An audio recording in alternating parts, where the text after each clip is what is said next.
Bonjour à toutes et à tous, j'espère que vous nous entendez bien pour ce webinaire RSE de reprise que nous allons consacrer à nos objectifs et nos enjeux RSE pour le H2 2022. Donc moi je serai votre animateur, je suis Thomas Tressac et je travaille à la RSE de DEF, de l'entreprise France, mais je ne suis pas tout seul, je suis venu accompagné de personnalités, d'experts du sujet RSE qui vont nous éclairer sur cette feuille de route. Donc un petit tour de micro rapide pour se présenter. Virginie. Oui, bonjour à tous. Donc, je suis Virginie Dubois, je travaille au sein d'OBS et je suis en charge au sein du programme Green Act d'un des streams qui s'appelle Solutions for Green. D'accord. Donc tu travailles chez Orange Business Services, aussi bien sur la partie France qu'internationale ou... Oui, tout à fait. D'accord. Qu'on est présent dans plus de 200 pays aussi international. Sophie. Oui, bonjour à toutes et à tous, Sophie Thomas. Moi, je suis côté Orange Group, dans l'entité Orange Innovation chez MED, qui a aussi un programme, plusieurs activités RSE qui coexistent. Et donc, je porte aussi le Solutions for Green côté Orange Innov et donc travaille étroitement avec Virginie et avec OBS. D'accord. Donc la RSE est au cœur des innovations d'Orange ou des réflexions en cours. Des réflexions en cours, oui, et des innovations à venir. Emmanuel. Bonjour tout le monde, donc Emmanuel Tenkin, je suis la directrice innovation RSE pour DEF, donc c'est la direction entreprise France, c'est le B2B en France. Bienvenue. Adrien. Bonjour à tous, donc Adrien Suarez, moi je travaille chez OBS dans les opérations d'OBS, donc la construction et le support des solutions d'OBS. Et moi j'ai en charge deux streams du programme Green Act qui sont directement liés aux opérations que sont l'économie circulaire et l'énergie, la réduction d'énergie. D'accord, qui est au cœur des actualités en ce moment sur le plan de 10%, moins de 10% pour les entreprises. Je pense que tu dois travailler dessus, Adrien, sans dévoiler. Voilà. Tout à fait. Marco. Bonjour à toutes et à tous. Donc Marco Bastucci, moi je suis à la stratégie OBS et je suis en charge le programme Green Act. Donc, je dirige ce programme depuis maintenant 2 ans et avec Adrien, Virginie et puis d'autres membres de l'équipe Green Act, mais surtout avec beaucoup d'autres contributeurs au niveau d'OBS. Et donc, Green Act, on en parlera tout à l'heure, hein, mais globalement, c'est un programme transverse à OBS qui adresse notamment les problématiques autour de l'environnement. Voilà. Je vous expliquerai un peu plus tout à l'heure. Merci Marco. Je crois que tu voulais nous partager une petite vidéo en intro. Oui, alors on a fait effectivement une petite vidéo qui présente un petit peu les enjeux. Donc, effectivement, ça peut être intéressant comme introduction. D'accord, je la lance alors.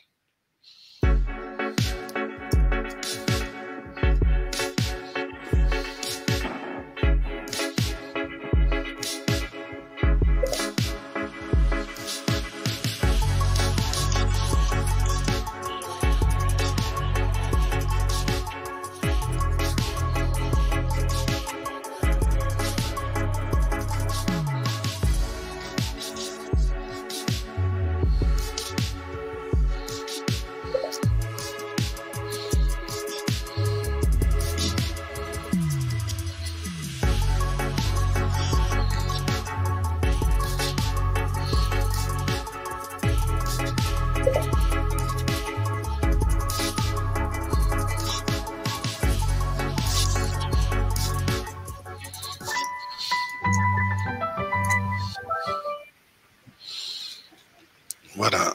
Mais en revenant sur le thème impact positif, je crois que c'est le thème aussi du Orange Business Summit, l'événement client que nous avons le 27 septembre, Marco.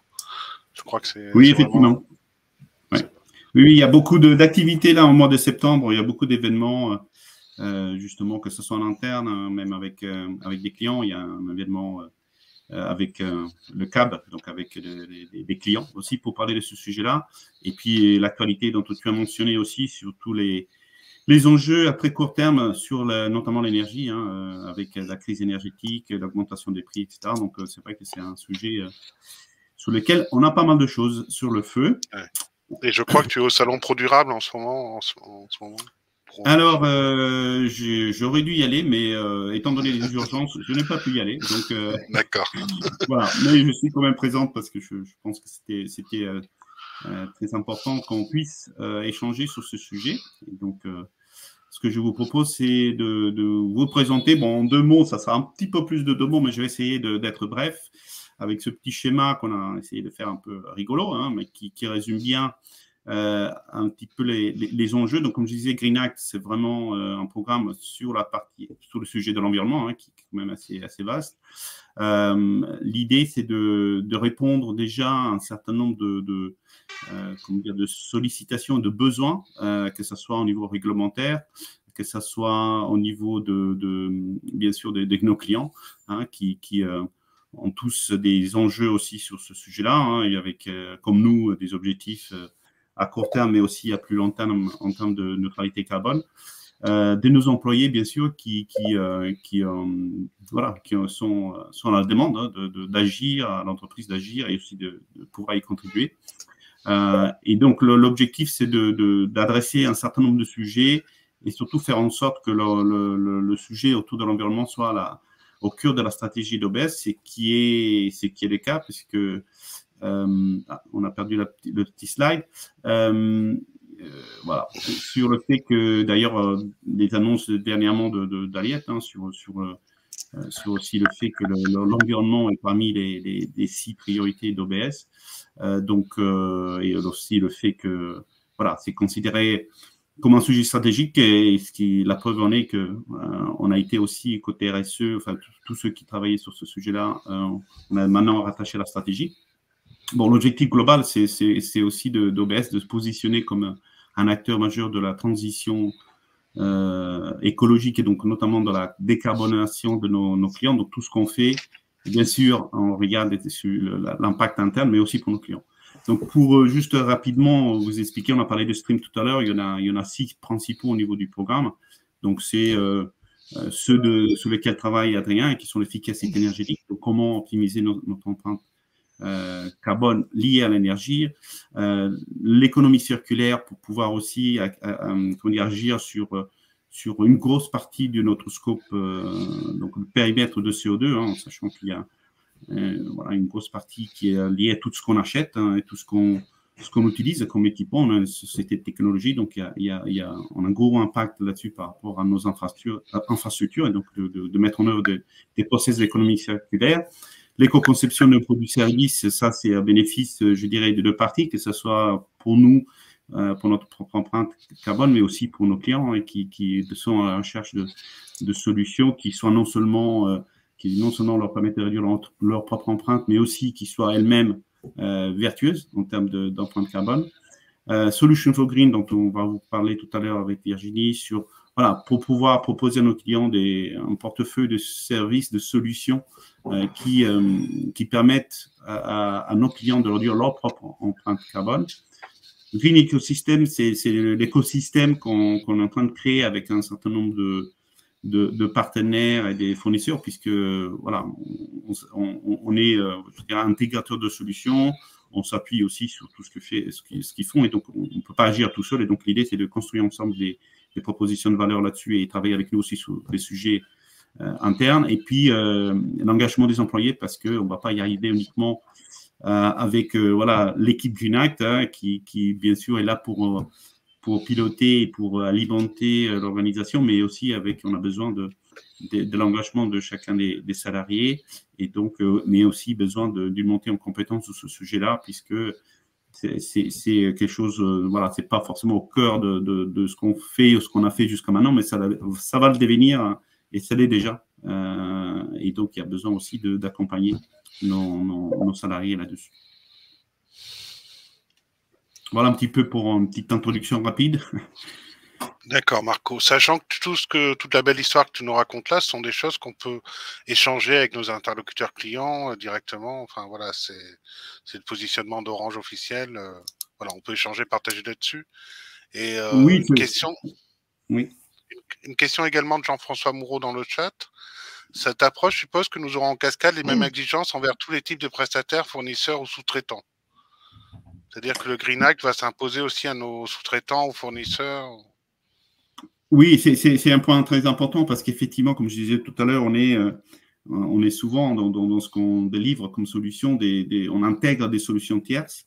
Donc, par exemple, je parlais tout à l'heure de l'éco-conception, on vend des solutions, on utilise des solutions de Cisco ou d'autres partenaires. Donc, effectivement, comment dire, le besoin et puis la spécification de ce qu'ils doivent faire aussi de leur côté, c'est un chantier à part entière, sur la partie notamment du sourcing, pour être beaucoup plus exigeant et précis dans ce qu'on leur demande, pour que derrière, justement, on puisse aussi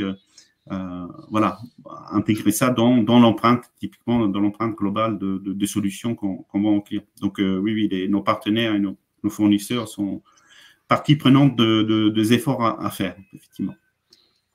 Merci Marco. Adrien, on enchaîne?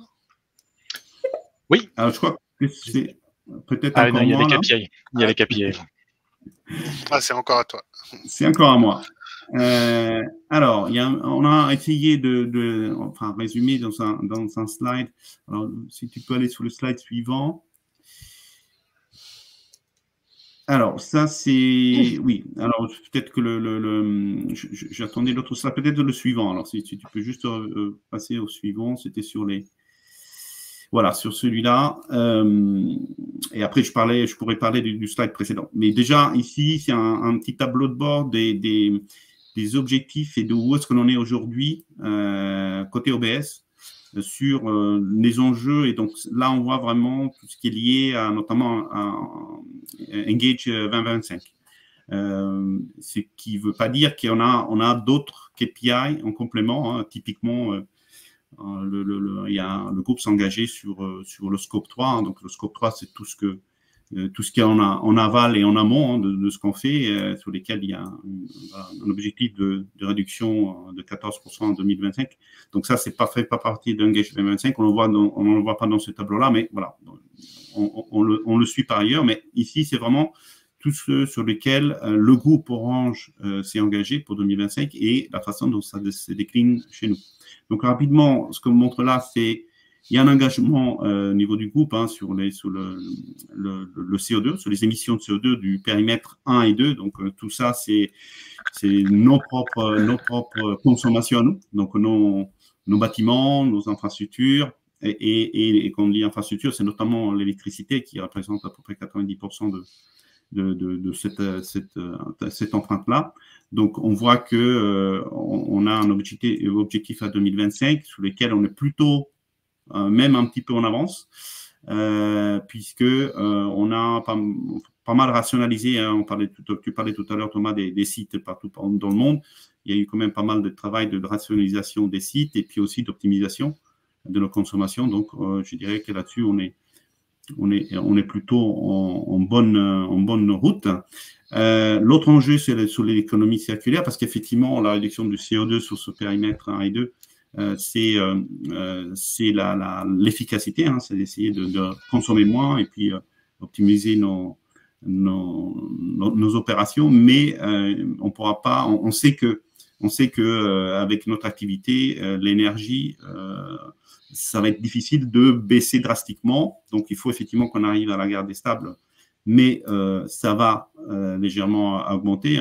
Donc, c'est tout le challenge pour développer des solutions et notre business. Donc, il y a un vrai enjeu là-dessus. Donc, ce qui peut compenser, c'est l'énergie renouvelable. Et donc, là-dessus aussi, on a aujourd'hui engagé pas mal de choses. On n'est pas l'objectif. Il nous reste encore 3 ans, mais effectivement, il y a du travail à faire pour avoir plus d'énergie renouvelable. Et c'est pas forcément simple pour nous en tant qu'OBS, puisqu'on est présent dans tous les pays, enfin dans beaucoup de pays. Et donc, tous les pays n'ont pas forcément d'infrastructures qui peuvent permettre de générer de l'énergie renouvelable. Donc, c'est un peu un challenge, mais voilà, c'est quelque chose sur lequel on est, je dirais, plus qu'à mi-chemin par rapport à l'objectif 2025. Sur les autres, on a aussi des suivis de KPI sur les employés. Donc, on a un certifié ISO 14001 donc qui permettent aussi d'avoir, donc on a 8 sites dans le monde qui sont certifiés ISO 14001, et donc là, il y a, dans cette norme-là, il y a aussi toute une partie environnement, et donc ces 8 sites représentent à peu près 63% des salariés d'OBS, et donc on met pas mal de focus là-dessus. Bien sûr, on parlait de la sensibilisation des employés, donc il y a aujourd'hui un visa RSE, donc à peu près 30% de nos salariés, donc ça c'est des chiffres 2021, donc ça a certainement augmenté, mais 30% des salariés d'OBS ont suivi cette formation, donc je vous invite à le faire pour ceux qui ne l'ont pas encore fait, et puis un pourcentage sur les véhicules avec des émissions, donc plutôt des voitures électriques, sur les émissions carbone générées par les voitures. Les KPI en dessous sont liés vraiment à l'économie circulaire, hein, qui est vraiment un levier important pour réduire notre empreinte globale et surtout le scope 3, hein, toute la partie en amont. Donc, on a un KPI sur le pourcentage de collecte d'équipements par rapport aux ventes. Donc là, bon, on voit que on a des chiffres pour 2022, donc on a un objectif de 30%, mais on est en 2022 à 8%, donc voilà, on a un tiers du chemin qui est fait, il reste les 2 tiers. On a aussi un enjeu important sur les services managés de collecte des équipements lorsqu'ils sont plus utilisés par nos clients suite à résiliation du service ou migration. Donc, on souhaite pouvoir récupérer le maximum d'équipements parce que derrière, et Adrien en parlera tout à l'heure, on est dans ce sens, côté Orange, on est plutôt bon élève, voire très bon élève sur le réemploi des équipements donc reconditionnés. Mais on a encore une marche à faire. Et puis sur les ventes de mobiles reconditionnés, là-dessus, on est loin de l'objectif pour l'instant, donc il y a vraiment besoin de booster cette partie-là. Ça concerne plutôt la France, hein, parce qu'on fait moins de ventes de mobiles à l'international. Et puis un dernier indicateur qui est sur les achats d'équipements. On a comme objectif d'acheter d'ici 2025, en tout cas au niveau du CAPEX, 20% dédiés à des équipements reconditionnés, parce qu'effectivement, les équipements représentent une grosse partie de l'empreinte carbone. Et donc, voilà, donc on est à mi-chemin, mais il y a encore de la marge de progression. Merci Marco. On a pas mal de questions, mais je vais les garder pour la seconde partie parce que sinon on n'aura pas le temps de dérouler tout notre pitch. Donc je garde les questions au chaud.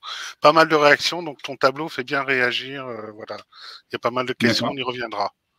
Okay. Adrien. Eh ben, je vais passer par un. Ouais. Donc je vais prendre un exemple concret d'économie circulaire. Donc comme l'a dit Marco, l'économie circulaire est un des moyens de réduire notre empreinte CO2. Sachez que pour OBS, plus de 80% de l'empreinte CO2 du scope 3, mais indirect en amont ou en aval, le scope 3 est plus de 80% des émissions CO2 totales d'OBS. Donc agir sur ce scope 3 là, c'est clé pour réduire notre empreinte CO2. Donc, il y a 2 moyens d'agir sur l'économie circulaire. Le premier moyen, c'est collecter, réutiliser, réemployer. Donc, c'est ce que je vais vous montrer avec cette reverse supply chain logistique. Et le deuxième moyen, c'est d'acheter des équipements qui sont déjà de seconde main. Donc là, dans le tableau que je vous montre, enfin dans le schéma que je vous montre, c'est ce qu'on appelle la chaîne de logistique reverse. Donc, c'est côté opération. On a mis en place cette chaîne de logistique reverse, c'est-à-dire qu'on va collecter chez les clients, donc là c'est plus des clients connectivité, typiquement des BVVN, des équipements qui sont soit par changement d'offre, soit par résiliation, plus utilisés, ils sont collectés soit par les UI, soit par un prestataire. Ensuite, on va les collecter dans un entrepôt central avec un partenaire. Vous voyez le chiffre, on collecte cette année à peu près 130 000, enfin en 2021, 130 000 équipements par an. Sachez qu'en 2020, on n'était qu'à 100 000, donc on augmente de plus en plus cette partie-là. Et ensuite, quand ils sont collectés, ils sont remis en forme par notre prestataire, et il y en a 40% de ces équipements qui sont réutilisée chez de nouveaux clients. Et ensuite, une partie qui est vendue et une partie qui est mise à la destruction, recyclée. Donc ça, c'est quelque chose qui est en place depuis quelques années. Maintenant, on fait progresser le nombre. Alors, on a des challenges à venir que sont notamment les ruptures technologiques. Je parle par exemple du SD-WAN. Les équipements SD-WAN sont des nouveaux équipements, donc du coup, avant d'en avoir en seconde main ou collecté, il faut en avoir des neufs. Donc ça, c'est des freins. On a aussi quelques freins de sécurité, mais qu'on est en train de lever là-dessus. Sachez que c'est bien en place sur la France. On essaye de voir comment on peut le faire sur la partie internationale et aussi sur la partie achat-revente. Voilà, premier exemple, si tu veux passer au slide d'après, Thomas, sur les mobiles. Donc sur les mobiles, il y a pas mal de réactions. Vous le savez, je pense tous, qu'on a le programme d'Orange. Il est décliné sur les particuliers, sur le B2C, mais aussi sur le B2B. On a cet enjeu-là et on a les solutions à proposer à nos clients, la reprise, le recyclage, le reconditionné, la réparation. On est aujourd'hui un petit peu loin de la cible, mais l'idée c'est d'aller toucher les flottes de mobiles des entreprises. Et je crois qu'il y a pas mal de travail qui est fait là-dessus avec nos clients. Passons au slide d'après sur la partie énergie la plus, plan d'efficacité énergétique. Donc sur les plans d'efficacité énergétique, il faut savoir quelque chose de clé à mon avis, c'est que 90% de la consommation d'énergie, voire même plus, un peu plus, elle est faite dans nos salles techniques, dans nos data centers. Donc les bureaux, le tertiaire représente moins de 10%. Donc quand on dit ça, on entend parler des moins 10% du gouvernement, etc. Si on fait moins 10% sur les bureaux, c'est bien, mais ça représente pas les 10% du total. Donc nos plans d'action qui sont déjà qu'on a déjà initiés il y a quelques années, ils ont un premier focus qui est sur nos data centers. Principalement sur l'international parce que notre responsabilité elle est plutôt sur l'international. En France, on s'appuie sur des data centers, notamment d'Orange France, qui eux aussi ont leur plan d'action associé, avec qui on est en relation. Donc c'est quoi les plans d'action? C'est une optimisation des clims de nos salles techniques, augmenter la température, ne moins refroidir les salles techniques. Les équipements peuvent travailler à une température de 23 au lieu de 19 par exemple. Optimiser le flux d'air, l'humidité, mais il y a aussi le renouvellement des clims. On a des budgets spécifiques, notamment côté opération, pour remplacer les clims des sites qui sont propres. Le deuxième élément sur la droite, c'est les panneaux solaires, par exemple. On installe des panneaux solaires, on a installé sur les sites du Brésil, il y en a qui sont en cours en Égypte et au Maroc. Alors, encore une fois, là, je focalise sur l'international parce que la France est plus du ressort d'Orange France et de la direction de l'immobilier ou de la DTSI. Donc ces panneaux solaires, ça nous permet de réduire notre empreinte CO2 et ça augmente aussi notre part d'énergie renouvelable, dont parlait Marco initialement. Le troisième élément en orange, c'est la mesure. Pour pouvoir savoir où on en est et quelle est l'efficacité de nos plans d'optimisation, il faut pouvoir mesurer. Là, on a un grand plan d'installation de capteurs sur nos sites pour mesurer cette énergie. Et on utilise la solution OBS qui s'appelle Smart Eco Energy, qui nous permet d'avoir des capteurs et une plateforme centrale. D'ailleurs, les screenshots, les copies d'écran en dessous sont issus de cet outil-là. En vert, c'est ce qu'on a appelé les équipements fantômes. Dans nos sites, il y a beaucoup d'équipements, des équipements qui sont pas ou peu utilisés. Donc l'idée, c'est de faire des plans d'action, des audits pour voir ceux qui sont déjà les identifier, les arrêter ou voire réduire leur consommation en les mettant en ce qu'on appelle en mode saving mode, en mode économie. Ensuite, il y a l'optimisation de la lumière qui vaut pour les data centers, mais aussi pour les bureaux, remplacer des lampes à filament par des LED, mettre des capteurs de présence. Ensuite, il y a toute l'intégration de ces données-là. Pour pouvoir voir où on en est, mesurer, piloter, il faut qu'on ait une intégration de ces données-là pour mesurer, visualiser, reporter aussi, non seulement le coût, mais aussi la consommation et l'impact CO2. Comme le disait Marco, il y a une optimisation, et on continue à faire ça, globale des mètres carrés de nos présences à l'international, principalement, en France aussi, sur les data centers, mais aussi sur les bureaux, une rationalisation. Donc, peut-être deux chiffres. Le premier, c'est qu'en un an, sur les sites internationaux, on a réduit de 9% notre consommation d'énergie. Et puis le deuxième chiffre, c'est on a sélectionné les 10 sites qui consomment le plus d'énergie, qui sont des sites techniques, encore une fois. Et en 2 ans, on a réussi à économiser 1,6 gigawattheure d'énergie grâce à tous les plans d'action que j'ai cités plus haut. Voilà pour moi. Merci Adrien, c'est super intéressant. Il y a encore des questions et moi j'en ai aussi, mais on va enchaîner parce que sinon on ne tiendra jamais le timing. Merci Adrien. Virginie, je crois que c'est à toi de jouer. Oui, alors, Marco vous a présenté les 6 streams du programme Green Act. Donc, ces 6 streams, finalement, travaillent sur 2 grands enjeux d'Orange Business Services. Un enjeu d'efficience dont vient de parler Adrien et un enjeu qui est le développement de notre Green Business. Donc, c'est ce dont je vais parler avec Sophie aussi. Donc, c'est plutôt en direction de nos clients. Donc, qu'est-ce que le Green Business? C'est ce qu'on appelle Green Business. Il y a deux aspects. Il y a les Green Products et les Solutions for Green. Qu'est-ce qu'on met derrière tout ça? Donc, les Green Products, ce sont des produits ou des services sur lesquels on a repensé ou optimisé la manière de les concevoir pour qu'ils soient le moins consommateurs possible de ressources. Voilà ce qu'on va appeler des Green Products. Typiquement, l'offre de mobiles reconditionnés, la vente de mobiles reconditionnés est un Green Product. On va le mettre dans cette catégorie-là. Et les Solutions for Green sont des solutions qui, peut-être aujourd'hui, ne sont pas encore complètement optimisées, mais dont on sait que la mise en place va permettre d'avoir un effet positif sur l'environnement pour notre client. Typiquement, quand on met en place une solution d'IoT pour savoir où se situent des fuites d'eau sur un réseau, par exemple, on a donc ce qu'on appelle une Solutions for Green, car ça va permettre au client de bien repérer où sont les fuites et d'agir pour réduire sa consommation d'eau. Donc voilà pour l'illustration de nos 2 aspects dans Green Business. Et tout de suite, là, au H2, notre priorité sur le Green Business, c'est le calcul d'impact. Donc sur Green Products, notre ambition, c'est de mesurer, améliorer et éco-concevoir. Donc mesurer, on le fait déjà. On a déjà fait, grâce à Orange Innovation, un certain nombre de chiffrages d'impact d'installation client réseau pour des clients, banques, énergie, industrie, donc à leur demande pour les aider à voir où ils en étaient sur leur installation OBS en termes d'impact carbone. On a aussi des prestations de conseil pour aider les clients à revoir leur architecture IT et même leur développement logiciel. Donc ça, c'est plutôt porté par D&D.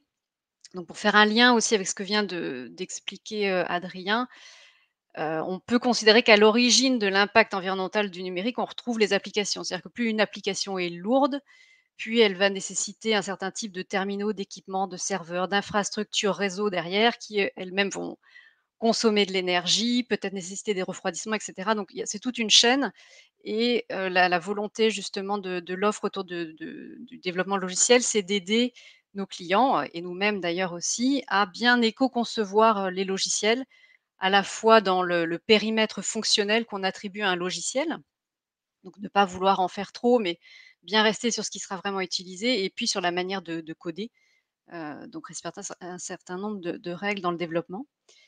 Le 3e axe sur le Green Product, c'est l'éco-conception. Donc tous les produits de la marque Orange seront entrés dans une démarche d'éco-conception d'ici 2025. Ça, c'est un engagement du groupe.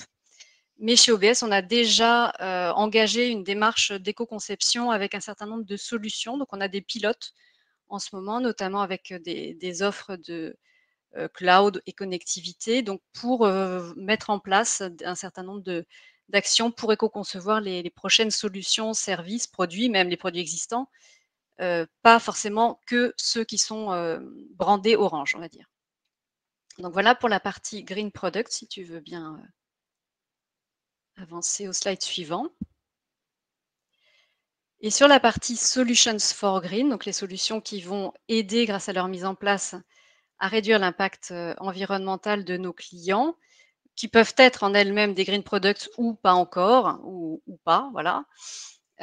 Donc sur cet aspect-là, nous avons aussi 2 objectifs. Premièrement, prouver notre impact, donc c'est-à-dire avoir des chiffres pour avoir une méthode de carbone évité, donc dont va parler tout de suite Sophie, et puis développer des use cases qui sont impactants pour nos clients, c'est-à-dire bien rentrer, notamment s'appuyant sur les SVP, dans les problématiques de nos clients selon leur domaine d'activité et cibler les use cases impactants pour eux, pour les aider à réduire leur impact.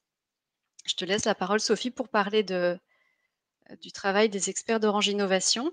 Oui. Non, on va rester Non, peut-être sur le ouais, slide on précédent. reste sur le s'il te slide plaît. précédent. Merci Virginie. Donc comme tu le soulignais, effectivement, on a quand même un enjeu de preuve à transmettre à nos clients, d'où le développement d'une méthode de calcul pour obtenir des chiffres. Et donc la méthode de calcul d'impact CO2 évité qui a été développée côté Orange Innovation par des experts. Alors juste pour information, c'est une méthode qui est en cours de labellisation par l'Union internationale des télécoms, l'UIT, et qui devrait du coup être labellisée définitivement le mois prochain en octobre. Et donc cette méthode en fait consiste à comparer deux scénarios, donc un scénario de référence qui équivaut à un scénario dans lequel la solution ou le produit n'a pas encore été déployé chez le client, et le comparer après, donc après que le déploiement ait eu lieu. Voilà, et surtout, elle prend en compte vraiment tous les facteurs d'émission, donc à la fois les effets qu'on appelle du premier ordre, qui sont vraiment les émissions induites par la solution elle-même. Typiquement, dans une solution IoT, il faut prendre en compte les capteurs, le réseau. Donc là, on prend tous ces effets-là en compte. Après, on a les effets du second ordre qui, eux, sont en quoi la solution va-t-elle permettre de diminuer les émissions carbone du client. Donc ça va venir diminuer finalement les effets du premier ordre. Et surtout, ce qu'il faut prendre en compte aussi, c'est qu'une fois la solution déployée chez le client, bien souvent il y a un changement de comportement du client, et ce nouveau comportement peut induire de nouvelles émissions carbone, ce qu'on appelle les effets rebonds.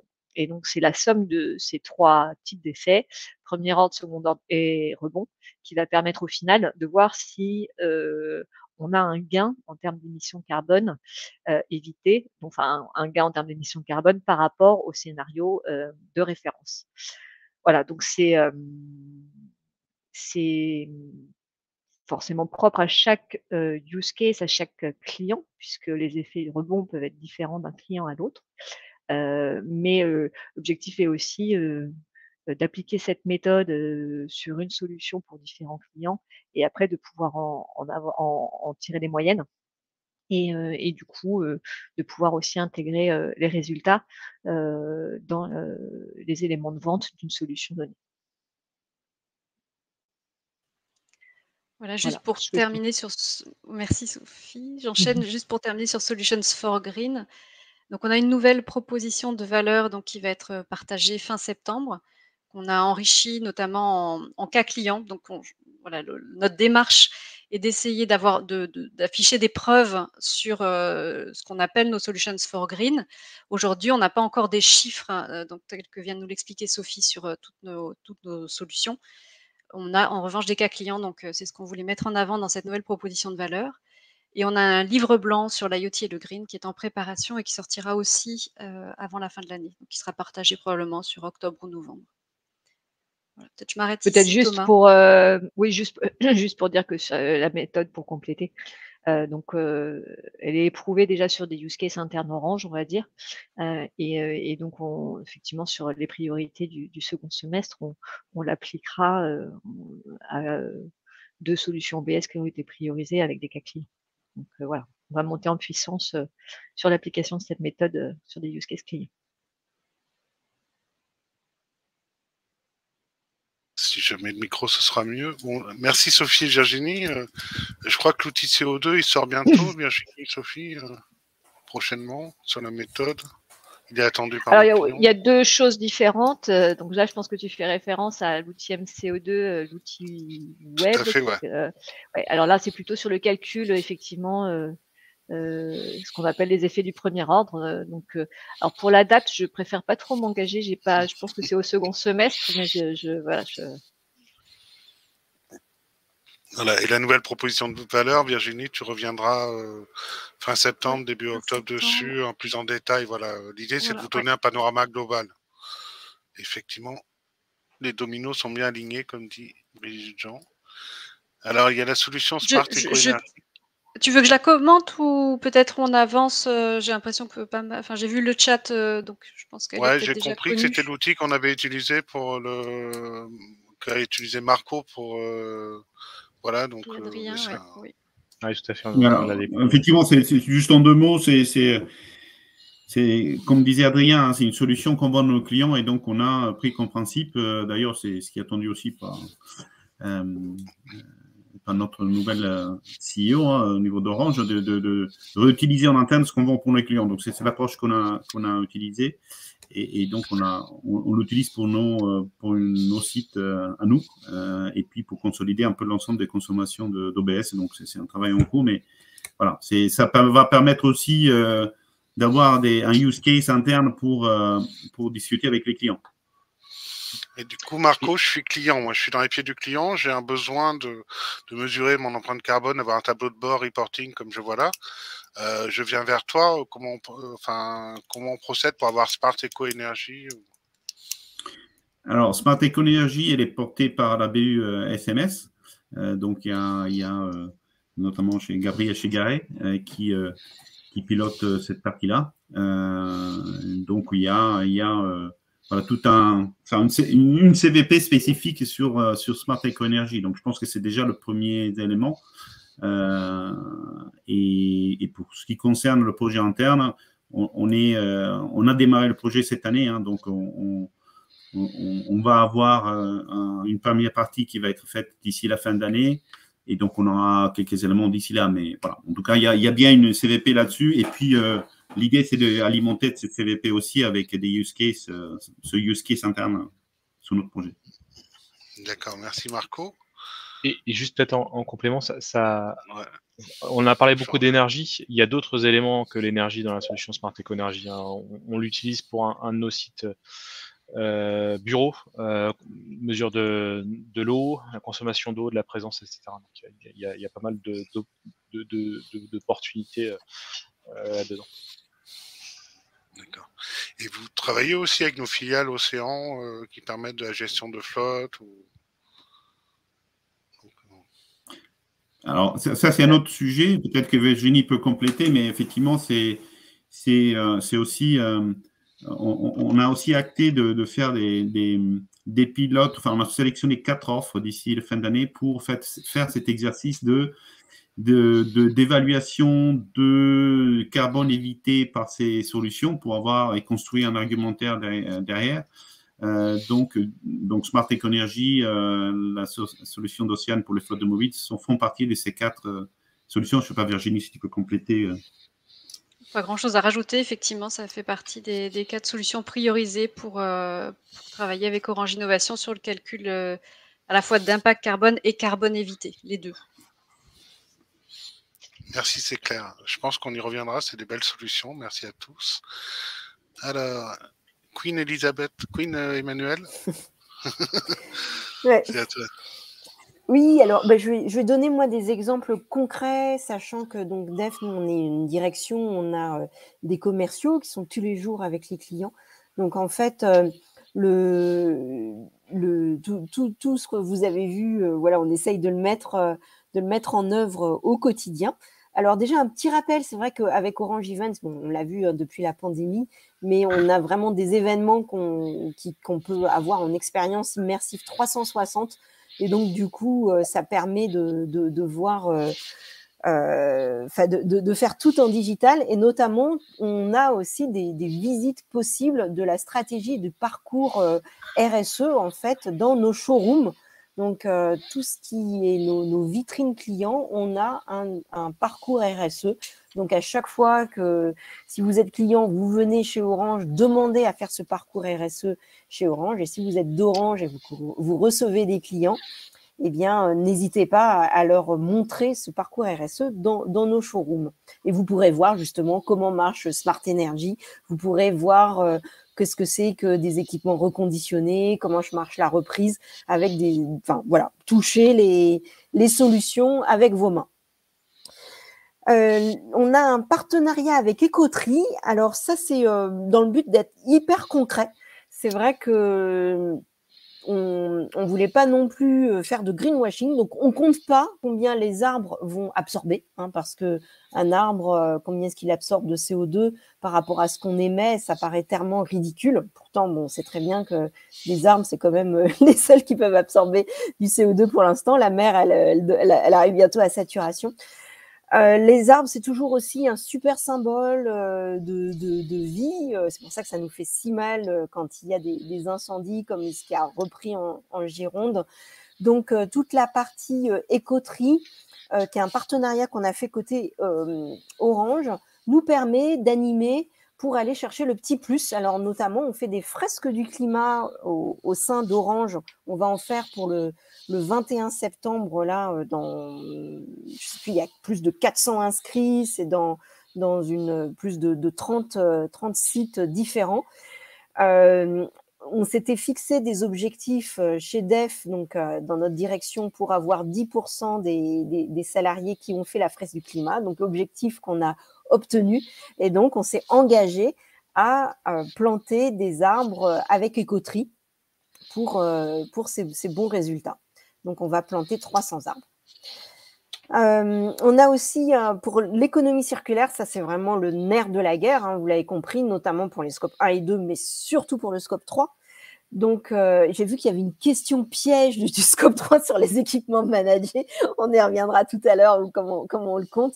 Mais effectivement, hein, pour revenir sur nos chiffres Orange que vous avez peut-être en tête, mais le scope 3 fait plus de 80, 85, même peut-être un peu plus, tout dépend des pays, de nos émissions carbone. Donc, il y a énormément de choses à faire.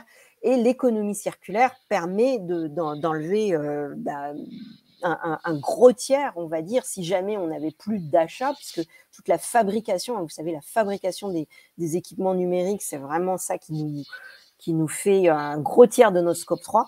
Donc, une énorme part de nos émissions carbone. Donc, on a un programme RE.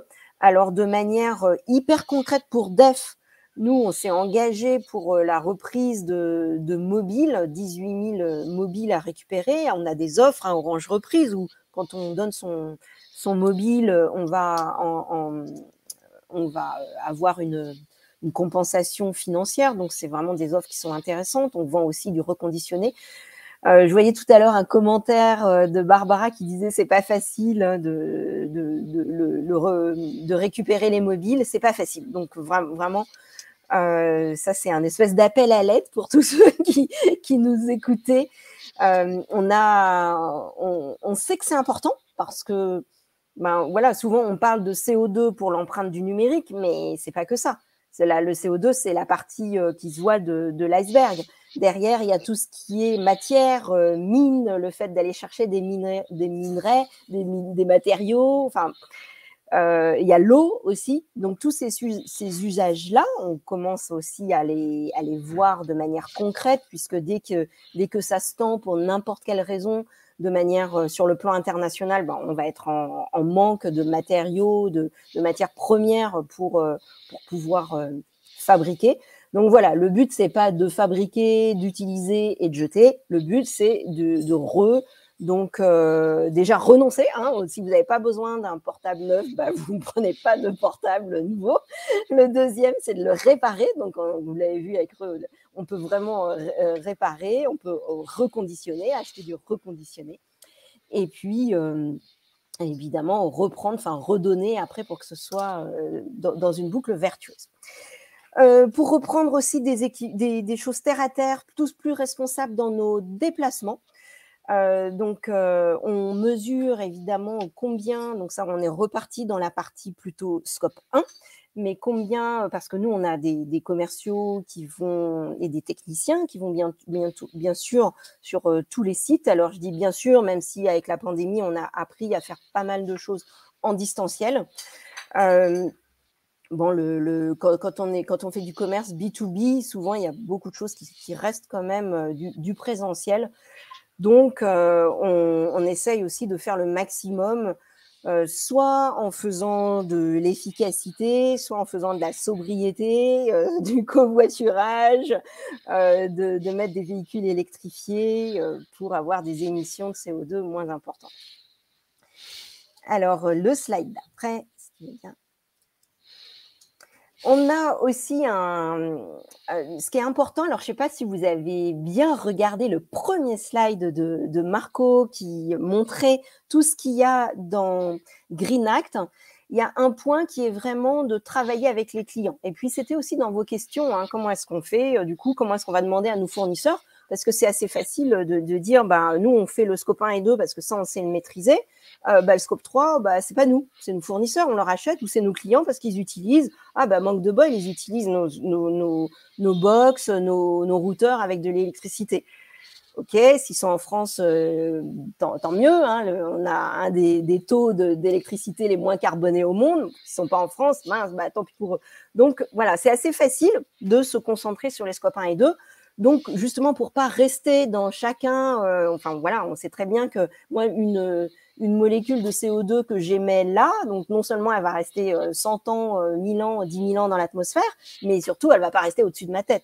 Donc, c'est un problème qui n'est pas pour un pays, qui n'est pas pour une direction, ou pour un client, ou pour une entreprise, c'est global, c'est mondial, tout le monde le sait. Donc, le but, c'est vraiment de travailler sur ces sujets-là à plusieurs. Et plus on sera nombreux, plus on pourra avoir de la force pour faire changer des choses, pour faire changer des exigences.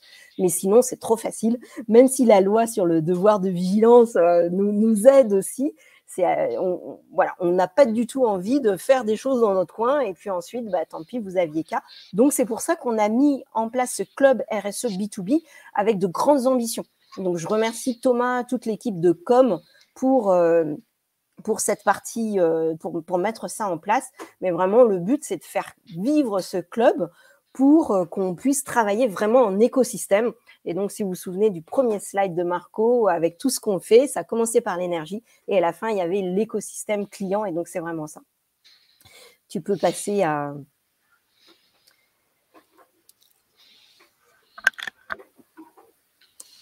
Oui, alors Jérôme, tu dis oui, plutôt que de replanter, tout à fait. Alors le partenariat avec Écoterie, c'est ça qui est bien, c'est que justement avec Écoterie, c'est pas juste replanter, en fait, c'est beaucoup plus s'assurer que les forêts, d'ailleurs toutes les forêts qui sont gérées par Écoterie n'ont pas brûlé. Parce que tu as des allées, parce qu'elles sont bien gérées, parce que les pompiers peuvent y aller facilement. Enfin bon, voilà, c'est tout un ensemble, effectivement. C'est très, très compliqué, hein, tout ce qui est bois, tout ce qui est forêt, tout ce qui est absorption. Alors, on a énormément d'ateliers, de webinaires auxquels vous pouvez participer, qui sont ouverts en interne et en externe. Donc, vous pouvez inviter, si vous n'êtes pas d'Orange, vous pouvez venir. Si vous êtes d'Orange, vous pouvez inviter votre maman, votre papa, vos frères, vos sœurs, vos enfants, vos petits-enfants. Enfin bref, donc tout le monde peut participer, que ce soit pour faire des choses hyper concrètes. Des ateliers zéro déchet, c'est hyper concret. Les ateliers, je calcule mon bilan carbone, c'est hyper concret. Vous sortez avec votre bilan carbone. Hein, donc, vous avez votre mesure perso et vous savez quoi faire en fonction justement de votre impact. Hein. Si vous faites du char à voile, vous pouvez calculer quel est votre impact par rapport à un autre moyen de locomotion.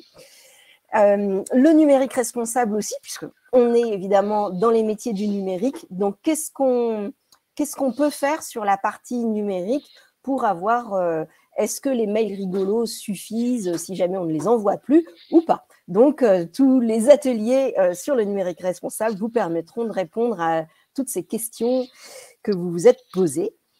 On a évidemment les webinaires comme on fait en ce moment. Il y a tout un programme qu'on vous enverra. Voilà. Et puis, il me semble qu'il y a un dernier slide. Effectivement, on revient sur la partie puisque c'est vraiment l'un de nos plus gros challenges. Et je veux finir sur ce sujet-là. Parce qu'il faut qu'on travaille tous ensemble et tout seul, on n'arrivera pas à avoir la solution. Merci de votre écoute. Merci Emmanuel. Donc, merci à toutes et à tous. Donc voilà, donc vous avez un panorama global. On a eu beaucoup de questions. On va essayer d'en prendre un maximum dans les 10 minutes qui nous restent. Première question, Emmanuel. Tu as parlé des coteries et des arbres. Il y a une remarque des gens dans le chat sur les zones incendiées, notamment l'Aquitaine. Est-ce qu'on va replanter là-bas? Est-ce qu'il faut replanter ou laisser faire la nature? Oui, Enfin, alors, c'est un débat. ouais, tout à fait. On a parlé avec Écoterie, justement, qui est assez exemplaire dans leur partie gestion des forêts pour savoir ce qu'on pouvait faire. Et donc, alors, je veux pas dire de bêtises là-dessus, mais effectivement, ça a été, dès que c'était possible, on allait effectivement mettre l'accent sur certaines forêts qu'on avait le plus à cœur dans l'équipe, effectivement. D'accord, merci Emmanuel. Marco, une petite question pour toi. Une VQSE, je ne sais pas ce que c'est, qui est mise en place ou pas l'être. Ça te parle? Une VQSE. C'est Claire Laheurte. Tu peux préciser, Claire, c'est quoi une VQSE? Variable, Ou qualité, alors la qualité système, de vie, environnement. peut-être. Qualité de vie au travail. Bon, qualité, sécurité, environnement. Qualité, sécurité, environnement. Et on a ça, nous. Bon, on prend la question pour plus tard. Oui, là, je ne sais pas. Donc, je dis que je ne sais pas. Dans le tableau, Adrien, que les objectifs étaient calculés en quantité ou en valeur financière sur ton tableau environnement? Je pense que c'est sur les KPI, ils sont en. Quand c'est du CO2, c'est du CO2, nombre d'équipements. C'est pas des. Enfin, Marco, tu me complètes si je dis des bêtises. Ouais. Est-ce que c'est. Oui, c'est par rapport au tableau. Au tableau que tu as présenté, Marco, avec les chiffres, les pourcentages. Alors, si tu peux, peut-être le réafficher. Tu veux que je te le remontre? Ouais, comme ça, je pourrais répondre précisément. Et en tout cas, celui sur le CO2, ce sont des tonnes de CO2. La partie énergie renouvelable, c'est le pourcentage par rapport au gigawatt. Alors, juste, oui, peut-être une précision que je n'ai pas dit tout à l'heure. On voit là-dedans qu'il y a la partie internationale et France, hein, dans les deux cas, parce qu'effectivement, on a nos opérations à l'international et des choses qu'on fait en France. Sur la partie France, on dépend aussi de nos hébergeurs, hein, comme Orange France, qui, par exemple, on héberge nos infra réseau IT en France dans des data centers qui sont pilotés par Orange France. Nos bâtiments sont à la DIG, etc. Bon, donc, c'est pour ça qu'il y a une partie internationale, on a plus la main, et puis la partie France, où on travaille avec Orange France là-dessus. Bref, donc pour revenir, CO2, les émissions de CO2, c'est bien en tonnes de CO2. Le pourcentage d'électricité renouvelable, on calcule ça par rapport au mégawatt ou à gigawatt de consommation. Et puis, sur les autres aspects, les ratios d'équipements collectés, etc., c'est des quantités. Et comme je disais, le dernier, là, en bleu, c'est un montant de CAPEX. D'accord, merci Marco. Merci Marco. Sophie, Virginie, une question pour vous deux.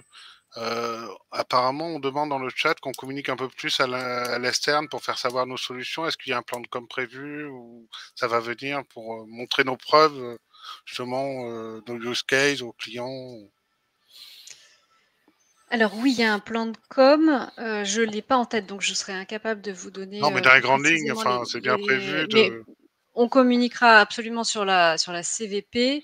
Il y a d'autres événements externes. Je ne sais pas, Marco, si tu les as plus en tête que moi. Mais déjà, le livre blanc, ce sera aussi pour l'externe. Donc, ce sera un événement d'octobre-novembre externe et interne, bien sûr, pour en parler. Après, il y a sûrement d'autres moments. Bon, il y a le summit, bien sûr, où on va aussi adresser l'environnement. Et toutes nos solutions IoT, elles seront dans le livre blanc aussi, Virginie? Oui, toutes celles dont on pense qu'elles sont impactantes pour l'environnement et sur lesquelles on met des cas clients, oui, elles seront dans le livre blanc. Il y aura 8 cas clients qui sont détaillés, donc je ne sais pas si l'exhaustivité des solutions IoT d'OBS, il sera couverte, mais en tout cas, il y a le focus sur 8 clients qui ont déployé des solutions IoT. D'accord. On parlait aussi de Smart Tech Energy. Il y a un article qui est publié là sur le site d'OBS, tout récent, où justement le chef de projet côté SMS parle de ce qu'on est en train de faire en interne. Et comme je disais, il y a aussi un Customer Advisory Board, donc on réunit aussi des clients, ça c'est en octobre, je crois. On va aussi parler de Green, entre autres. D'accord, merci. J'ai une question pour toi, Emmanuel. Il y a une proposition de rejoindre plutôt, alors je la retrouve pas dans le chat, sur le Orange Nature et les puits carbone. Oui, ça y est, je la retrouve. Pourquoi ne pas envisager que les clients DEF et DGC, c'est Ludovine Chevy qui envoie ça, puissent investir dans le fonds Orange Nature, projet puits carbone multi-investisseurs, pour permettre aux clients de séquestrer leurs émissions résidentielles et uniquement les émissions résiduelles, pas de droit à polluer? Oui, c'est vrai que ça pourrait être une bonne idée, ça, de faire ça avec nos clients. Alors, pour pas vous le cacher, en fait, toutes les entreprises sont un peu sur les mêmes trajectoires, hein, c'est-à-dire que c'est les trajectoires des accords de Paris.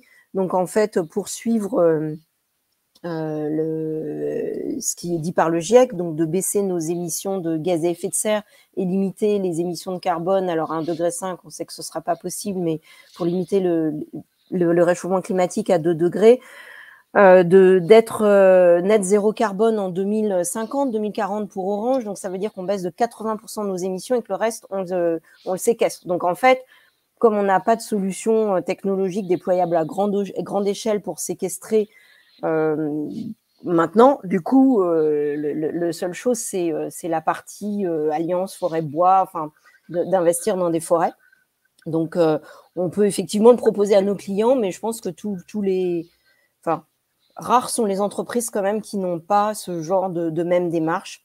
Sur le même thème, je prends peut-être la question je pense que c'est Jean-François peut-être Moureau qui demande est-ce qu'on peut systématiser une compensation type un arbre planté pour tout équipement vendu? Alors non, au niveau compensation, non. C'est-à-dire qu'on suit ce qu'il y a dans la SBTI, la Science Based Target Initiative, c'est-à-dire qu'on ne va pas compenser au sens sommet, ce que je vous disais, en fait, enlever le CO2 pour être pris par des arbres. Donc, c'est pour ça que je dis non au sens compensé.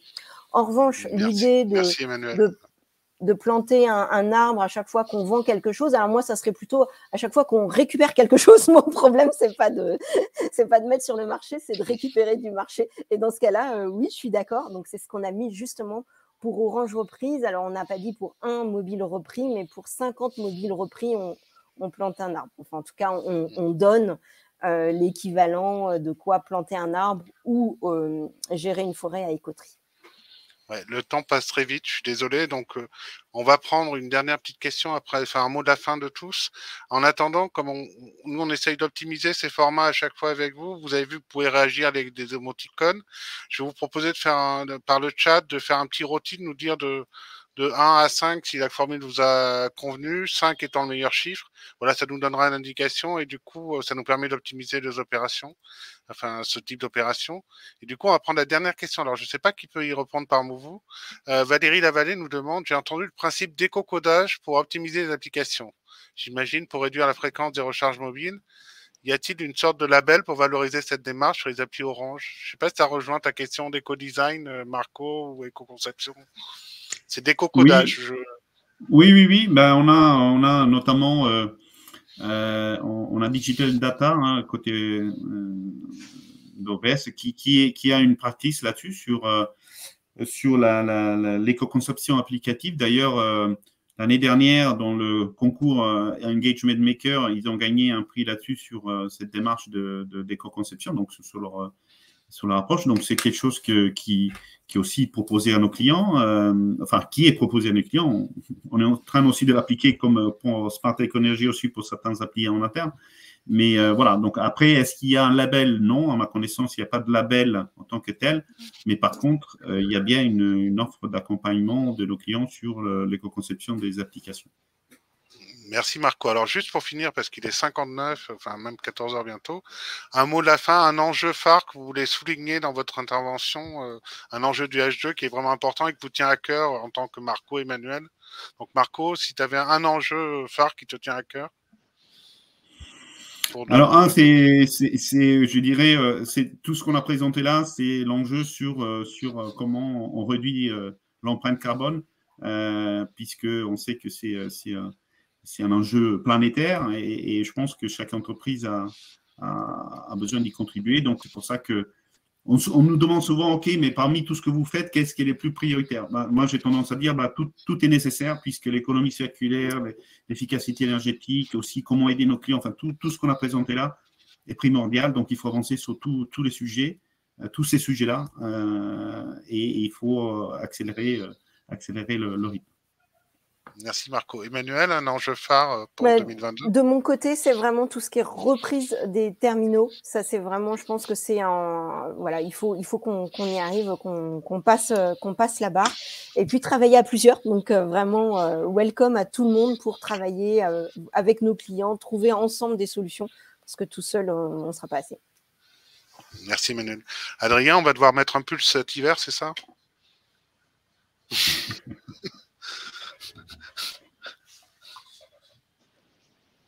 Oui, économisons l'énergie. J'avais coupé le son pour ça. Voilà, merci. Sophie?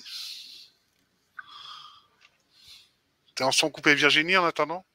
La mesure, il faut qu'on mesure. C'est notre priorité sur H2. Ouais. Je rejoins Virginie. Smart Eco, voilà. Qu'on mesure, qu'on s'engage et qu'on réduise l'énergie. Voilà. Mais globalement, merci pour tous. À très bientôt et bonne journée à tous et merci à nos experts et à la prochaine. Au revoir. Merci, au revoir. Merci, bonne journée.